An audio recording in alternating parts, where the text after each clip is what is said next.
중학교 1학년 YBM 박 4과 본문입니다. 오늘도 본문에 들어가기 앞서서 중요한 문법 개념을 하나 정리하고 가겠습니다. 품사 중에서 가장 중요한 품사가 동사라고 했었고, 이 동사가 가지고 있는 재미난 특징이 모양이 다양하게 바뀐다라는 것이었죠. 동사가 모양을 바꾸는데 영향을 미치는 것이 다양하게 있는데요. 그 중에서 주어의 수, 그리고 주어의 인칭에 따라서 동사의 모양이 바뀌죠. 이것이 동사의 특징입니다. 예를 들어서 it이라고 하는 동사를 가지고 주어가 I일 때는 it을 쓰지만 3인칭 단수인 he라는 주어가 됐을 때는 이 it에다가 모양을 살짝 바꾼 it가 돼야 되죠. 이처럼 동사는 주어의 수와 인칭에 따라서 모양이 바뀐다라는 특징을 가지고 있습니다.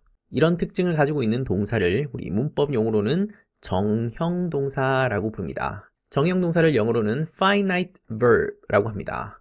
여기서 말하는 finite라고 하는 말은 제한된 이라는 뜻을 가지고 있는데요. 문법적으로 제한된다라는 말은 주어의 수나 인칭에 따라서 형태가 일정하게 바뀌어야 되는 그런 구속을 받는다, 제한을 받는다, 영향을 받는다라는 특징을 가지고 있다는 말입니다. 그냥 동사라고 부르면 될 것을 굳이 이렇게 정형동사라는 이름을 붙였다는 얘기는 정형동사가 아닌 것도 있다는 말이겠죠. 이것을 이름하여 비정형동사라고 부릅니다. 비정형동사를 영어로는 non-finite verb라고 합니다. 그러면 당연히 비정형동사는 정형동사의 반대 개념이니까 주어의 수나 인칭에 따라서 또 시제에 따라서 모양이 바뀌지 않는 고정된 형태를 가지고 있는 그런 동사이겠죠. 동사에서 파생되어 나온 형태이긴 하지만 동사랑 다르게 모양이 바뀌지 않는다. 그런 의미로 비정형동사라는 말을 쓴 겁니다. 이 비정형동사에는 세 가지 종류가 있습니다. 여러분이 아마 초등학교 때 문법 공부를 해본 친구들은 이 이름을 한 번쯤은 들어보지 않았을까 싶습니다. 첫 번째는 부정사, 두 번째는 동명사, 그리고 세 번째는 분사입니다. 우리가 알고 있는 동사들은 다 정형동사인 셈이죠. 그런데 이런 비정형동사들은 모양이 바뀌지 않는다라는 특징을 가지고 있기 때문에 이름을 비정형동사라고 부르는 것이고, 또 다른 한편으로 여러분이 보는 많은 문법책에서 이 비정형동사를 준동사라고 부르기도 합니다. 준동사라는 말은 동사는 아니지만 동사 비스무리한 것을 준동사라고 하죠. 동사에서 파생됐기 때문에 동사의 속성을 좀 가지고 있긴 하지만 문장 속에서는 동사 이외에 다른 품사의 역할을 하는 것, 그런 기능을 가지고 있다라고 해서 이것을 준동사라고 부릅니다.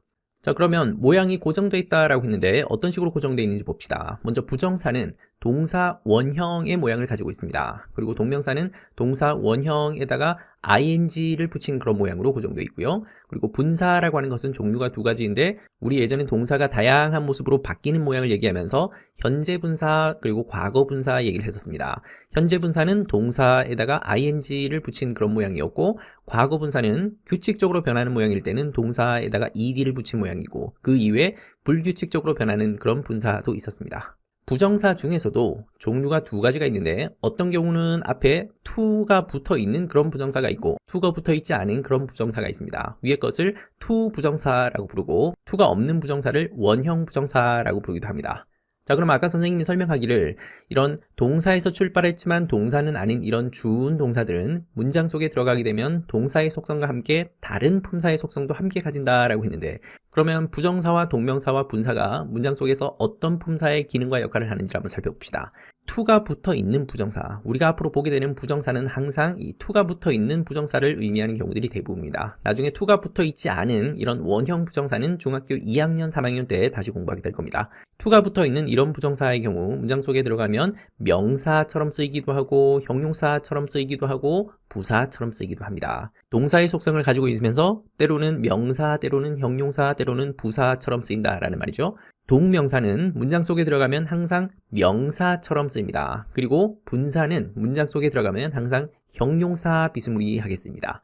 그런데 이것이 완전한 명사, 완전한 형용사는 아닌 것이 준동사이기 때문에 동사의 속성과 함께 이런 다른 품사의 속성도 함께 가지는 겁니다. 중학교 문법에서는 여기에서 얘기하는 준동사 3총사를 반드시 정복해야 됩니다. 시험 문제에서도 정말 자주 나오고 앞으로 여러분이 만나게 되는 모든 본문에서 이 부정사와 동명사와 분사는 항상 나올 것이기 때문에 무엇보다 중요합니다. 오늘 4과 본문에서는 이 세 가지 비정형 동사 중에서 특히 부정사에 대해서 얘기를 할 겁니다. 그 부정사 중에서도 to가 붙어 있는 부정사, 이것을 짧게 줄여서 to 부정사라고 보통 부릅니다. 이 to 부정사를 가지고 얘기해 보려고 합니다. 자, 그러면 간단히 다시 한번 정리하면 동사는 기본적으로 주어의 수나 인칭 그리고 시제에 따라서 모양이 일정하게 바뀌는 그런 정형 동사를 말하는 것이다. 그런데 동사에서 파생되었지만 모양이 바뀌지 않고 일정한 형태로 고정되어 있는 것들이 있다. 부정사, 동명사, 분사를 말한다.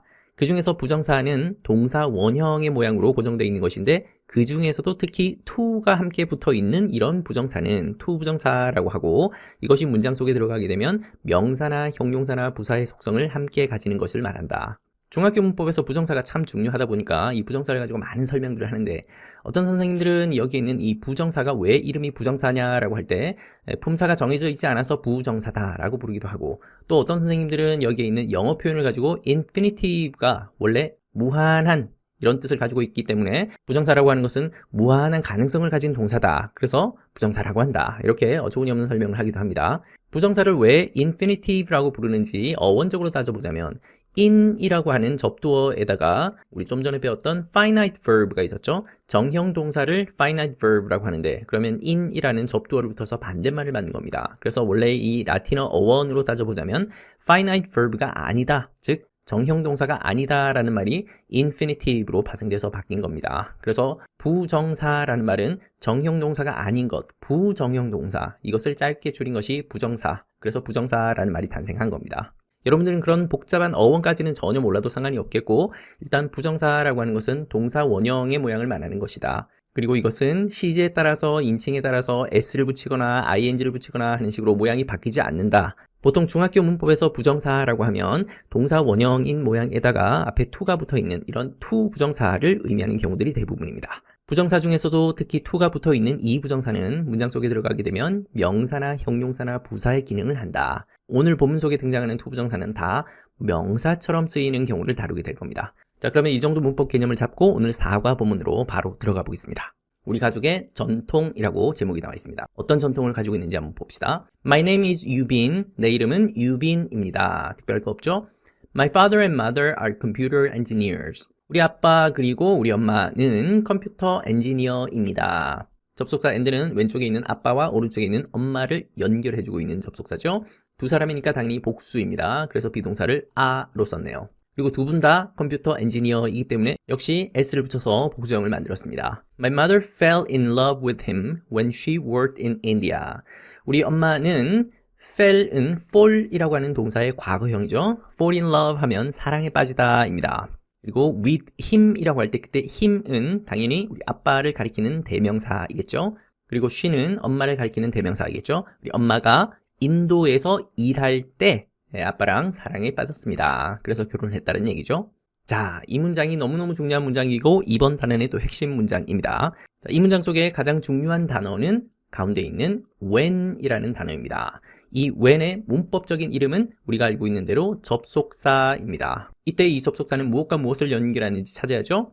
왼쪽에 my부터 him까지 주어 동사가 들어있죠. 엄마가 사랑에 빠졌다라고 하는 주어 동사가 들어있는 절과 그리고 오른쪽에 우리 엄마가 인도에서 일을 하셨다라고 하는 주어 동사가 들어있는 절과 절을 연결하는 접속사입니다. 이 두 개의 절이 합쳐져서 여기까지 한 개의 문장을 만들고 있죠. 우리가 지금까지도 1과 2과 3과 본문을 보면서 절과 절을 연결하는 다양한 접속사를 봤는데 그 중에서 and 같은 접속사를 참 많이 봤습니다. and도 절과 절을 연결하는 접속사로 나왔던 적이 몇 번 있죠.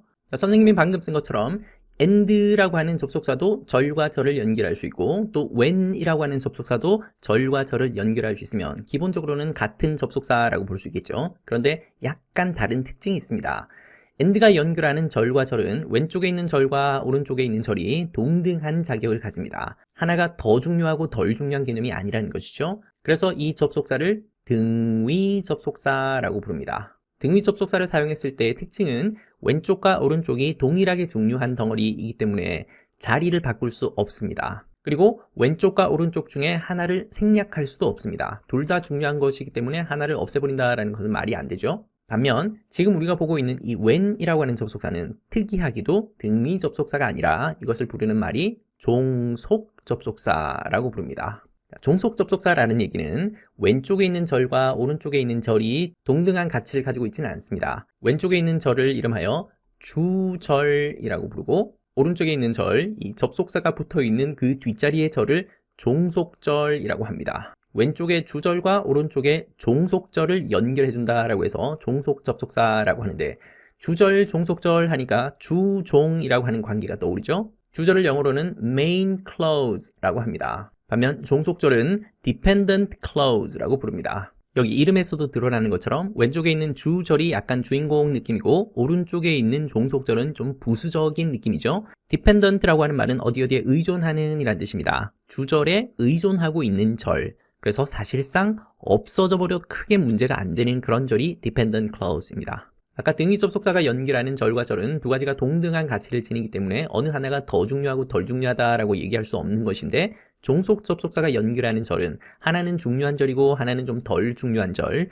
주절과 종속절을 연결해주는 그런 특이한 접속사입니다. 앞으로 여러분들이 문법 공부를 하다 보면 종속 접속사도 종류가 정말 많다라는 것을 보게 될 겁니다. 그중에 우리가 보고 있는 when이라고 하는 종속 접속사는 뭐뭐뭐뭐 할 때 라고 하는 뜻을 가지고 있는 시간을 나타내는 그런 종속 접속사입니다. 특히 이 when이라고 하는 접속사 뒤에 나와 있는 이 절을 큰 개념으로는 종속절이라고 부르지만 이 종속절 중에서도 특히 부사절에 해당합니다. 문법 용어가 좀 어렵죠? 절은 절인데 부사처럼 쓰이는 절이라는 뜻입니다. 부사의 특징을 이해하면 부사절이 어떤 특징을 가지고 있는지도 쉽게 이해할 수 있을 겁니다. 부사는 문장 속에서 없어져도 큰 문제가 없죠? 그래서 when부터 뒤에 이어지는 종속절까지는 부사 역할을 하는 절이나 마찬가지이기 때문에 자리를 통째로 옮겨서 주절 앞으로 옮길 수도 있습니다. 그리고 심지어 이 when부터 종속절까지 통째로 뒤에 있는 모든 내용을 지워버려도 아무런 문제가 없습니다. 앞에 있는 이 주절 이것만 가지고도 온전히 독립된 하나의 절이 가능하기 때문에 when 이하 모든 부분을 생략할 수도 있다. 그러면 아까 우리 좀 전에 봤었던 and라고 하는 등위 접속사가 가지고 있는 특징과 정반대이다, 그죠? and는 왼쪽 오른쪽 둘 다 중요하기 때문에 어느 하나 자리를 바꿀 수도 없고 생략할 수도 없다라고 했는데 when 같은 종속 접속사는 통째로 없애버리거나 자리를 바꾸는 것도 가능하다, 이런 특징을 가지고 있네요. when 뒤에 나오는 절이 부사절이죠. 그래서 이 when을 좀 다른 이름으로는 부사절을 붙여주는 역할을 하는 접속사다라고 해서 부사절 접속사라고 부르기도 합니다. 그러면 종속 접속사라는 말이 좀 더 큰 개념이고 그 종속 접속사 중에 하위 분류로 부사절 접속사라고 부르는 것이죠. 부사절 접속사가 있다는 얘기는 또 다른 절 접속사도 있다는 얘기죠. 나중에 여러분이 한 7과 정도 가면 명사절 접속사에 대해서도 공부를 하게 될 겁니다. 명사절 접속사의 가장 대표적인 예가 that 같은 접속사가 있습니다. 지금 선생님이 쓰고 있는 이런 용어들, 종속 접속사, 부사절 접속사, 명사절 접속사, 이런 용어들은 중학교 2, 3학년 학생들이 배우는 용어들이기 때문에 여러분들이 지금 당장은 이해하지 못해도 전혀 상관이 없습니다. 일단 여러분들은 when이라고 하는 것이 접속사 중에 하나이다. 그리고 왼쪽 절과 오른쪽 절을 연결하는 것인데 주절에다가 종속절을 연결해주는 것이다. 그리고 해석할 때는 뭐뭐 할 때라는 정도로 해석하면 된다. 이 정도만 알아도 중학교 1학년 문법으로는 충분합니다. 자, 그러면 우리 본문으로 다시 돌아와서 엄마랑 아빠랑 사랑에 빠졌다라는 말이 나오고 엄마가 인도에서 일할 때라고 해석하면 되죠. 엄마가 인도에서 일할 때 아빠랑 사랑에 빠졌습니다. 그러면 아까 선생님이 설명했던 것처럼 when she worked in India라고 하는 이 덩어리를 통째로 없애버린다고 해도 앞에 있는 이 절만 가지고도 하나의 문장이 될 수 있죠. 문법적으로 아무런 문제가 없습니다. 필요한 내용들은 다 들어있죠. 그리고 또 이 when부터 India까지를 여기 이 자리로 옮길 수도 있죠. When she worked in India, my mother fell in love with him. 이렇게 바꿔도 아무런 문제가 없습니다. 오늘 본문에서 그런 구조의 문장을 다시 만나게 될 겁니다. Yes, my father is Indian. 네, 그렇습니다. 우리 아빠는 인도 사람입니다. 엄마가 인도에서 일하는 동안 아빠를 만나서 결혼했는데 아빠가 인도 사람이다 라고 얘기하고 있네요. 이때 yes 같은 말이 품사로는 감탄사이죠. 문장의 나머지 부분과 구분해주기 위해서 이렇게 콤마를 찍었습니다. We are a family of three. 우리는 가족입니다. 가족은 가족인데 3명의 가족이라고 했으니까 3명으로 이루어진 가족입니다. 즉 가족 구성원이 3명입니다 라는 말이겠죠. We have two family traditions. 우리는 가지고 있습니다. 2가지 가족의 전통을 가지고 있습니다. 우리 가족만의 고유한 문화 또는 고유한 전통 2가지를 가지고 있습니다. 뭔지 한번 살펴봅시다. Every spring we visit the city's baseball park on the KBO's opening day. 매년 봄마다 우리는 방문합니다. 우리 도시의 야구장을 방문합니다. 언제 방문하냐면 KBO의 개막식이 있는 날에 방문을 합니다. KBO는 한국야구위원회죠. apostrophe s를 붙여서 누구누구의라고 하는 소유격을 만들었네요. 참고로 매 봄마다 간다는 얘기는 작년 봄에도 갔고 재작년 봄에도 갔다는 말이겠죠. 그러면 상식적으로 보면 spring에다가 s를 붙여서 복수형을 해야 될 것 같지만 every가 붙어 있는 이런 표현에서는 복수형을 쓰지 않고 항상 단수형을 씁니다. 좀 특이하죠? 그래서 조심해야 되는 부분입니다. 또 한 가지, 매년 봄마다 갔는데 작년에도 갔고 재작년에도 갔을 텐데 그러면 지나간 시간을 얘기하는 거니까 과거 시제가 돼야 되지 않나요? 그래서 이 자리가 visit이 아니라 visited라고 하는 과거형을 써야 되지 않나요? 라고 똘똘한 질문을 할 수도 있겠는데, 지나간 사건에 대해서 얘기하는 거면 당연히 과거 시제를 쓰는 것이 맞는데, 매 봄마다 야구장을 방문한다라는 것은 우리 가족의 전통이고 우리 가족에게는 습관적인 행동이고 반복을 의미하는 것이죠. 이런 습관이나 반복을 나타낼 때는 시제를 현재 시제로 씁니다. 올해도 그럴 것이고 내년에도 그럴 가능성이 크다라는 의미를 내포하고 있겠죠. 자, 그리고 전치사 얘기를 한번 해봅시다. 여기에 on이라고 하는 전치사가 들어있네요. 시간을 나타내는 대표적인 전치사입니다. 전치사 중에 in을 쓰는 경우도 있고 at을 쓰는 경우도 있고 방금처럼 on을 쓰는 경우도 있습니다. 지난 2과 공부할 때도 이런 비슷한 전치사가 장소를 나타내는 전치사로 쓸 수 있다고 했었죠. 이런 전치사가 시간을 나타낼 때 이는 특히 긴 시간 앞에 씁니다. 여기서 길다고 하면 보통 월이나 계절이나 분기나 달이나 년 같은 그런 정도로 긴 시간을 말합니다. at은 짧은 시간을 얘기할 때 쓰는 전치사입니다. 예를 들어서 3시에 라고 할 때는 in 3 o'clock이 아니라 at 3 o'clock이 되는 것이죠. 그러면 on 같은 전치사는 시간 중에서도 하루 정도의 개념을 얘기할 때 쓰는 전치사입니다. 그래서 보통 요일을 얘기할 때 금요일에 라고 할 때는 on Friday 라고 쓰지 in Friday 라고 쓰지는 않죠. 그러면 지금 얘기하고 있는 KBO 개막식이 있는 날은 하루이겠죠? 그래서 전치사를 on을 썼습니다. 시간을 나타내는 전치사도 쓰임이 각각 다르다. 물론 이런 전치사에는 약간의 예외가 있긴 합니다. 예를 들어서 하루보다 짧은 시간 중에 아침에, 오전에, 오후에 이런 말들이 있죠? 그럴 때는 in을 씁니다. in the morning, in the afternoon, in the evening 이라고 해서 전치사 in을 쓰기도 합니다. It's an exciting day. 그것은 아주 흥미로운 날입니다. 신나는 날입니다. 이때 it는 it is를 짧게 축약한 것이죠.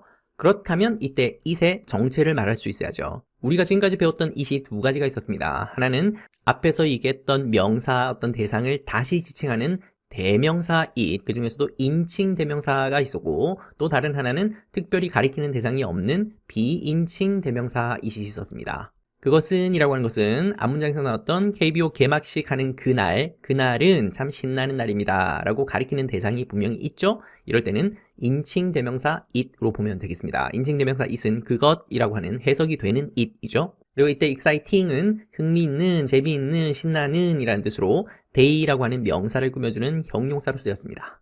We wear our team's uniform and cheer for them loudly.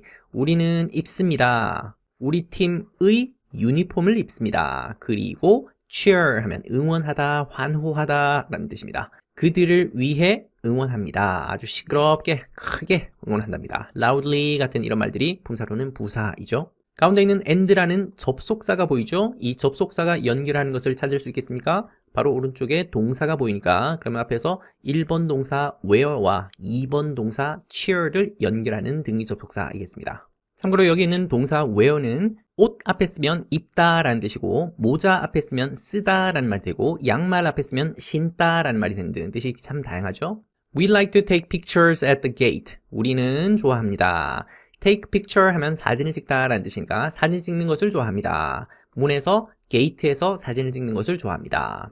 자, 이 문장이 너무너무 중요한 문장이고 이번 단원의 핵심 문법을 품고 있습니다. 여기 가운데 보니까 to에다가 take라고 하는 부정사가 붙어 있네요. 이것을 to 부정사라고 부른다고 했었죠. 오늘 우리가 본문을 시작하면서 배웠던 문법을 다시 한번 점검해 봅시다. we는 주어입니다. 그리고 주어 다음에 나와 있는 like가 동사이죠. 동사 중에서도 모양이 바뀌는 정형 동사입니다. 이 문장에서는 주어가 we이지만 만약에 주어가 he로 바뀐다면 이때 동사는 모양이 likes로 모양이 바뀌어야 되죠.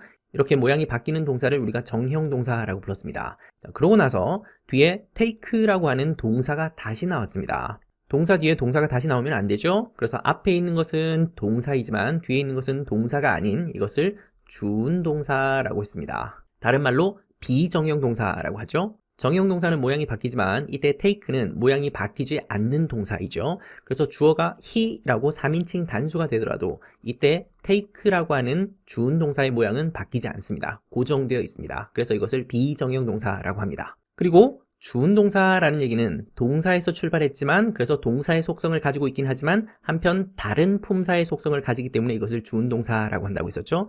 특히 to가 붙어 있는 이런 to 부정사는 문장 속에 들어가게 되면 명사로 쓰일 때도 있고 형용사로 쓰일 때도 있고 부사로 쓰일 때도 있다라고 했습니다. 그러면 이 문장 속에서 to take라고 하는 to 부정사는 어떤 품사로 쓰인 걸까요? 이 문장에서는 명사처럼 쓰인 것입니다. 명사를 알면 여러분들이 이것이 명사처럼 쓰였다라는 말도 이해할 수 있을 겁니다. 해석을 한번 해보죠. 우리는 좋아합니다 라고 하고 나서 사진을 찍는다 라고 했는데 좀 더 정확하게 해석을 해보면 사진 찍기를 좋아합니다. 또는 사진 찍는 것을 좋아합니다 라고 해석이 되죠. 사진을 찍는다 라는 동사에서 출발했지만 찍기 또는 찍는 것처럼 마치 명사 비스무리하게 해석되죠. 이렇게 원래는 동사였지만 명사처럼 해석이 되는 것을 명사처럼 쓰였다라고 얘기하는 겁니다. take라고 하는 부분은 문법용어로 부정사입니다. 동사 원형으로 모양이 고정되어 있죠. 바뀌지 않습니다. 여기에 to가 붙어 있으니까 이것을 이름하여 to 부정사라고 부른다. 그런데 이 to 부정사 중에서도 이 문장 속에서는 명사처럼 사용되었죠. 그래서 이것을 어려운 말로 명사적 용법이라고 부릅니다. 그래서 여러분들이 이 문장 속에 있는 to take를 to 부정사의 명사적 용법이다 라고 한 방에 말할 수 있으면 정말 대단한 겁니다. 다음에 선생님이 문장 성분이라고 하는 개념에 대해서 설명할 겁니다. 그러면 여러분들이 주어나 목적어나 보어 자리에 들어가서 쓰일 수 있으면 이것이 명사처럼 쓰인다라는 그 말을 이해할 수 있을 겁니다. 지금 당장은 몰라도 상관이 없습니다. 일단 중학교 1학년 학생으로 여러분들은 명사처럼 쓰인다라는 말은 뭐뭐 하기, 뭐뭐 하는 것 이런 식으로 해석되는 것을 명사처럼 썼다라고 이해하면 되겠습니다. When we visited the park for the first time, I was 4 years old. 우리가 좀 전에 배웠던 그 문장 구조가 그대로 나왔다 그죠? 여기 있는 when이라고 하는 단어가 이 문장의 핵심 단어입니다. 너무너무 중요한 단어이죠? 이 when의 이름을 말할 수 있겠습니까? 여기에 when은 접속사입니다. 접속사 중에서도 좀 더 엄밀하게는 등위 접속사가 아니라 종속 접속사라고 부를 수 있으면 더 좋겠죠? 연결하는 것은 we부터 first time까지 하나의 절과 그리고 I부터 old까지 주어 동사가 들어있는 하나의 절과 절을 연결하는 종속 접속사였습니다. 이 절 중에는 하나는 주절이고 하나는 종속절인데 어떤 게 주절인지 판단할 수 있겠습니까? 접속사가 아무것도 붙어있지 않은 절이 주절입니다. 그래서 I was 4 years old가 주절, main clause이고 접속사가 붙어있는 바로 그 뒷자리 절, 이것을 종속절이라고 부릅니다. 그래서 주절에다가 종속절을 붙여주는 역할을 하는 접속사. 그래서 이것을 종속 접속사라고 한다. 해석할 때는 뭐뭐뭐뭐 할 때로 해석하면 되겠죠. 우리가 그 야구장을 방문했을 때 for the first time 같은 말은 처음으로, 최초로 이런 말입니다. 우리가 처음으로 그 야구장을 방문했을 때 나는 4살이었습니다. 그리고 아까 선생님이 얘기했던 것처럼 이때 when 부분부터 time까지 이 절을 통째로 이 자리에 옮겨도 상관없죠. 원래는 이 자리에 들어있었던 건데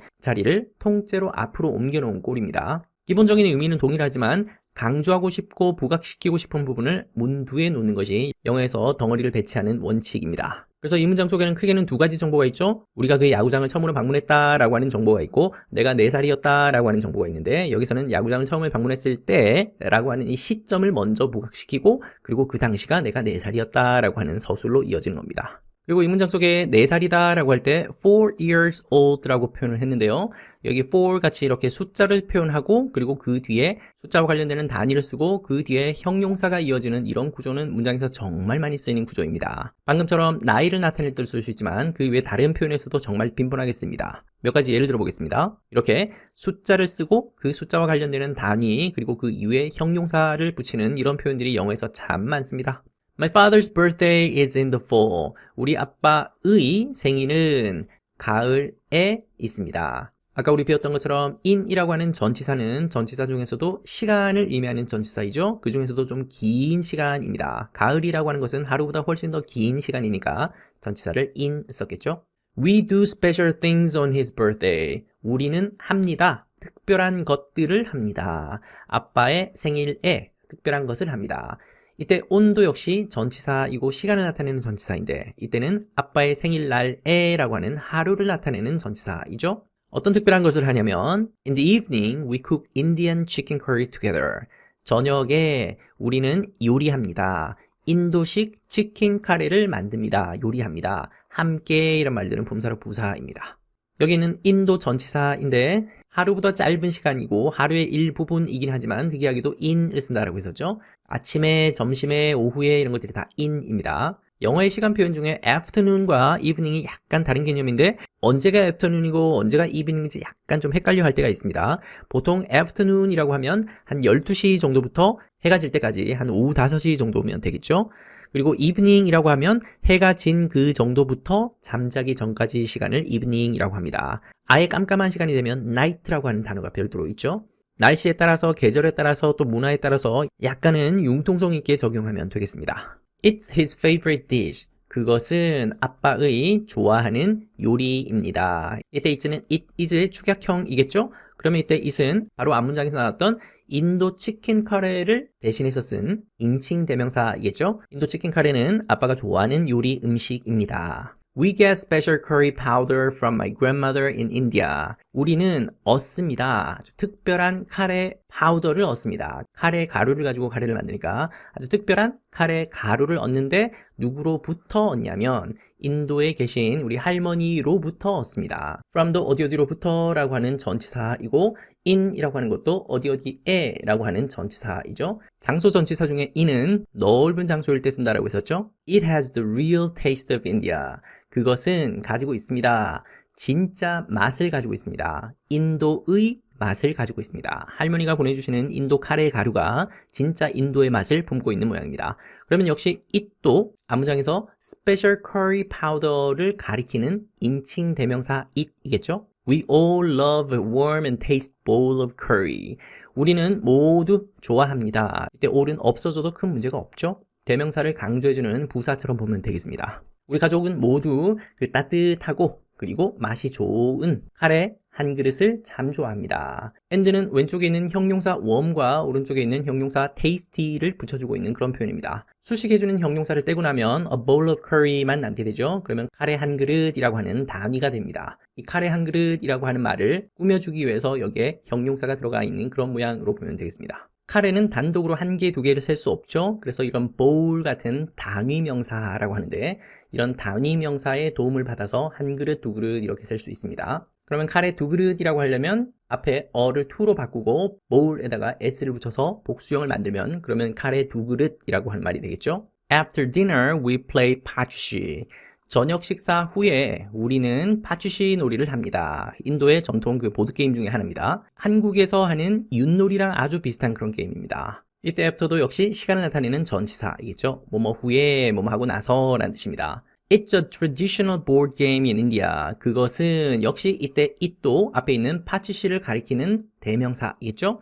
전통적인 보드게임입니다. 인도에서 하는 전통적인 보드게임입니다. My father played it when he was young. 우리 아빠는 그것을 했습니다. play 했습니다. 언제 했냐면 그가 어렸을 때, 아빠가 어렸을 때 그 게임을 하고 놀았다 라는 말이겠죠. 이때 he는 앞에 있는 아빠를 가리키는 인칭 대명사이겠죠. 그러면 역시 이때 when도 여러분들이 이제는 쉽게 말할 수 있겠죠. 당연히 접속사입니다. 앞에 있는 my부터 it까지 주어 동사가 들어있는 절, 그리고 he부터 영까지 주어 동사가 들어있는 절, 절과 절을 연결하는 접속사. 그 중에서도 좀 더 구체적으로는 등위 접속사가 아니라 종속 접속사였었죠. 그러면 주절이 어딘지 알 수 있겠습니까? 접속사가 붙어있지 않은 절, 이 앞에 있는 절이 주절이고 접속사가 붙어있는 바로 뒤의 절, 이것이 종속절입니다. 그리고 when부터 이 종속절 전체를 통째로 자리를 옮길 수도 있다고 했었죠. 그러면 문장의 앞머리에 두면 When he was young, my father played it 이렇게 표현해도 되겠죠. 여기서 it도 역시 파츠시를 가리키는 인칭 대명사이겠습니다. Last year, I lost the game and did the dishes. 작년에 나는 lost 했습니다. 원형은 lose입니다. lose가 뭐뭐를 잃어버리다, 잃다 라는 뜻도 있지만 여기서는 경기에서 지다, 패배하다 라는 뜻입니다. 작년에 나는 그 게임에서 졌습니다. 그리고 설거지를 했습니다. 접시를 하다 라는 말이 아니라 설거지를 했다 라는 말입니다. 작년에 이런 말들이 분사로는 부사이죠. 근데 단어가 두 개 모였으니까 이것을 부사구라고 하면 되겠네요. 작년에 있었던 게임에서는 내가 졌다라고 했으니까 시제를 현재형으로 쓰면 안 되고 과거 시제로 써야죠. 그래서 lost가 됐습니다. 마찬가지로 do라고 쓰지 않고 과거 시제인 did로 맞춰줬네요. I really want to win this year. 나는 정말로 원합니다. 이기기를 원합니다. 올해는 이기고 싶습니다. really는 동사 want를 꾸며주고 있는 부사이죠. 그런데 문장의 구조를 판단할 때는 이런 부사는 없는 셈 치고 보는 것이 문장의 구조를 훨씬 더 단순하게 볼 수 있는 비결입니다. 자, 그러면 이 문장 속에도 너무너무 중요한 문법이 보인다, 그죠? want 바로 다음에 to 부정사가 들어있습니다. want는 우리가 알고 있는 동사이죠. 동사 중에서도 모양이 일정하게 바뀌는 정형 동사입니다. 근데 여러분들이 굳이 이것을 정형 동사라고 부르지 않아도 됩니다. 자, 그러면 want라고 하는 동사 바로 뒤에 win이라고 하는 동사 비슷하게 생긴 것이 보이지만 사실은 이것이 동사가 아니죠. 문법 용어로는 준동사라고 불러야죠. 동사는 이미 앞에 나왔고 동사 다음에 동사 같은 것을 한 번 더 써야 될 때 이때 쓰는 것이 준동사입니다. 준동사는 동사의 성질과 함께 다른 품사의 성질도 함께 가진다라고 했습니다. 그 중에서 특히 to가 붙어 있는 이런 부정사는 문장 속에서 명사나 형용사나 부사처럼 쓰인다고 했었는데 방금 이 문장 속에서는 역시 명사처럼 쓰인 것이죠. to 부정사의 명사적 용법이라고 부르면 완벽하겠죠. 그럼 과연 명사처럼 쓰인 건지 해석을 한번 해봅시다. 올해는 이런 말들도 없어도 되는 부사 덩어리죠. 문자적으로 해석을 하면 나는 원합니다.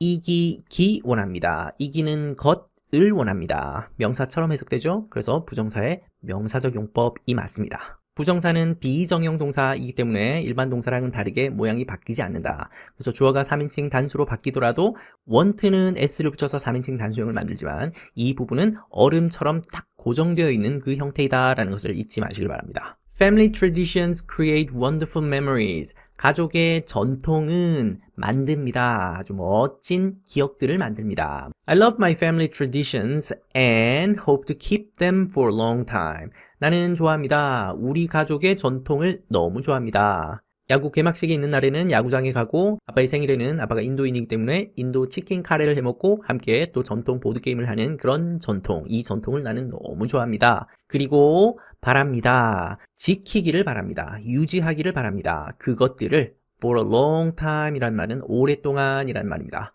그러면 가운데 있는 and가 접속사이죠? 간단한 구조부터 확인하고 갑시다. 그러면 이 접속사가 연결하는 것은 왼쪽에 있는 1번 동사 love와 오른쪽에 있는 2번 동사 hope를 연결해주고 있죠. 그러고 나서 hope라고 하는 동사 바로 뒤에 역시 to에다가 부정사가 붙어 있네요. 그러면 hope가 동사이고 이 to 부정사는 동사가 아닌 주운동사입니다. 그리고 주운동사 중에서도 특히 to 부정사이죠. 그리고 to 부정사 중에서도 특히 명사처럼 사용된 to 부정사이네요.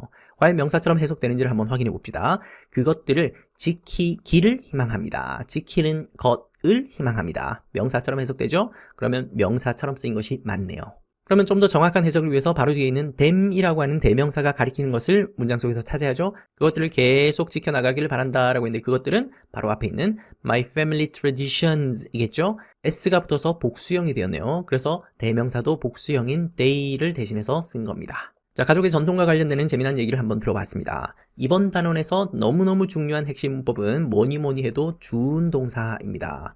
준동사를 다른 말로 비정형 동사라고 부르기도 합니다. 비정형 동사는 모양이 바뀌지 않고 고정되어 있다라고 하는 그런 의미에서 비정형 동사라고 하고 또 이것이 문장 속에 들어가면 동사에서 출발했지만 완전한 동사가 아니라 다른 품사로 쓰인다라고 하는 그런 기능적인 측면을 부르는 말이 준동사입니다. 결국은 같은 말인 거죠. 여기에는 투부정사도 있고 동명사도 있고 분사도 있습니다. 분사는 중학교 2학년 때 자세히 공부하게 될 겁니다. 그리고 오늘 배웠던 것은 부정사 중에서도 특히 to가 붙어 있는 to 부정사에 대해서 공부를 했고 이 to 부정사는 특히 문장 속에서 명사나 형용사나 부사처럼 쓰일 수 있는데 이번 사과 본문에서는 특히 이 중에서도 명사처럼 쓰이는 것을 봤습니다. 명사처럼 쓰인다는 얘기는 뭐뭐 하기, 뭐뭐 하는 것처럼 동사에서 출발했지만 문장 속에서 명사처럼 사용되는 그런 것을 말합니다. 어려운 말로 to 부정사의 명사적 용법이라고 부릅니다. 앞으로도 여러분 본문 속에서 다양한 준동사를 만나게 될 텐데 준동사 만날 때마다 복습해 보겠습니다. 그리고 다음 시간에는 이 준동사 중에서도 너무너무 중요한 동명사에 대해서 집중적으로 살펴보려고 합니다. 이번 본문에 또 다른 중요한 문법으로 접속사라고 하는 것이 있었죠. 근데 지금까지 우리가 배웠던 일반적인 등위 접속사와는 달리 오늘 배운 접속사는